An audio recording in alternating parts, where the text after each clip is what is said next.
बनारस के अंदर जिस तरीके से आपने बनारस के लोगों को ठगा, आप उठाकर देख सकते हैं। चाहे वो विश्वनाथ कॉरिडोर में, आप कहते हो विश्वनाथ कॉरिडोर की वजह से आपने नाम किया, उसी विश्वनाथ कॉरिडोर में सभी मंदिरों को आपने तोड़ा। शनि भगवान का मंदिर विग्रह तोड़ दिया गया। लक्ष्मी नारायण जी का जो मंदिर था, जो मूर्ति थी, जो एक ऐसे पत्थर से बनी थी जिसपे सोना घिसकर उसकी असली और नकली को देखा जाता है, कसौटी पत्थर से लक्ष्मी नारायण जी का मंदिर था, उसे तोड़ा आपने। अमुक्तेश्वर महादेव जो बाबा विश्वनाथ के गुरु कहे जाते हैं, उनका मंदिर तोड़ा आपने। भगवान विश्वनाथ की कचहरी को तोड़ा आपने। मां पार्वती की मूर्ति को तोड़ा आपने। मां अन्नपूर्णा की मूर्ति को तोड़ा आपने। और तो और जो हिंदुस्तान के अंदर 3 अक्षय वट वृक्ष का इतिहास है, उस एक अक्षय वट वृक्ष का इतिहास मोदी जी ने बनारस की धरती, बाबा विश्वनाथ की धरती से, बाबा के स्थान से सदा सदा के लिए नामो निशान मिटा दिया।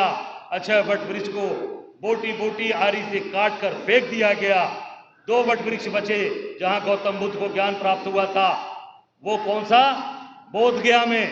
दूसरा वट वृक्ष जो हमारे प्रयागराज में संगम नगरी में, जो जिसको किले में जाकर मोदी जी ने हाथ जोड़कर नमस्कार किया था।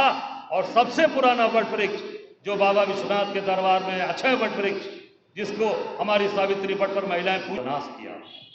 काशी उस पर आपको माफ करेगी, काशी आपको माफ करेगी। आपने जो बंदरगाह बनाया 10,000 करोड़ का, हल्दिया से लेकर प्रयागराज, रामनगर में वो सफेद हाथी की तरह खड़ा है। सारी मशीनों में जंग लग गई, एक भी जहाज, एक भी कंसाइनमेंट वहां से, एक भी व्यापारी समाज का सामान नहीं आया। उसका क्या होगा? उसका जवाब, वो 10,000 करोड़ रुपया कहां से आएगा जनता का, जो पैसा डूब गया।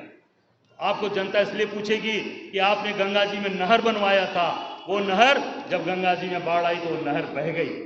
आपको जनता इसलिए बनारस की पूछेगी कि आपने जो टेंट सिटी लगाया था, उसका मलमूत्र गंगा जी के अंदर बहा और उस पर एनजीटी ने उस पर जुर्माना लगाया, क्या उसके लिए जनता आपको पूछेगी? आपने टीएफसी सेंटर बनाया लालपुर में, काफी लंबा चौड़ा, चिल्लाहट करके, उसमें कबूतर रह रहे हैं, कोई व्यापार नहीं हुआ, जनता उस पर पूछेगी। रुद्राक्ष सेंटर आपने बनाया, बंद पड़ा है, कोई उसकी बुकिंग लेने वाला नहीं है, क्योंकि इतना महंगा है कि बनारस के लोगों की पुरुषार्थ नहीं है कि रुद्राक्ष सेंटर को बुक करा के अपने परिवार, अपने बच्चों की शादी करा पाए। पहले वही रुद्राक्ष सेंटर की जगह पर प्रेक्षागृह हुआ करता था। सैकड़ों शादियों में मैं गया हूं। गरीब हमारे साथी, हमारे भाई बंधु, हमारे बनारस के साधारण लोग जो अल्प आय जिनकी कमाई है, वो उसको बुक कराकर अपने बच्चियों की शादियां किया करते थे। वो भी उनका हक अधिकार छीन लिया गया।